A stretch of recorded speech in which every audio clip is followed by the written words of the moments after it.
I use lists and compilations of ideas to try to create relationships between the things that I'm thinking about that I can put down on paper and then come back to and see how things are connecting or overlapping or perhaps butting up against each other. As I accumulate these words and ideas and thoughts, certain relationships start to emerge that I can play off of. Like with the mixtape, there's something that is emblematic in that object of a moment in time where something has shifted, or that I can look back to a moment in time where I was in a state of transition. When I created the wall drawing in my studio, I was in a transition between making this extremely abstract work and thinking about objects in my life that had literal meaning, carried more emotional weight. And the first thing I did was to paint a huge version of the little card from this original mixtape that some friends had made for me 25 years ago.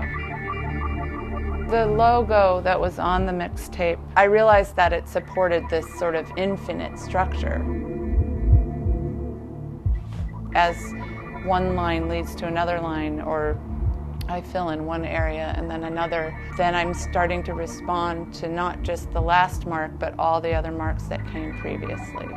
So it actually is very energizing for me. Rigorous.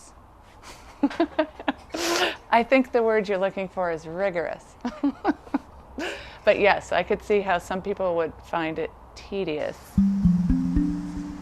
The title of the show at SAM is called Proposed Land Use Action, which signifies the demise of a space.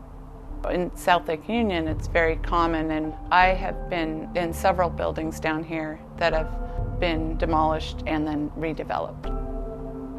A lot of the work in this show has images and visual elements that are lifted directly from my landscape.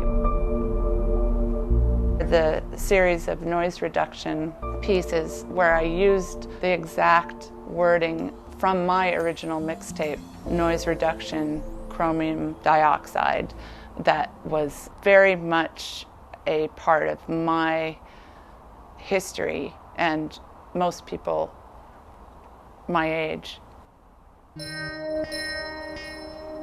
The V is an old friend that has appeared in almost every studio I've had. It began back in the old days before cell phones, where I would identify my window in a building with a V so my friends could, throw rocks up at it or yell up to be let into the building. I've just always put it on my windows, even though we're in modern times now with cell phones and internet access. I know that one's just like they used to be bigger. Yeah, I bet. Well, yeah, and then you might see that in the show. The big V? Mm-hmm.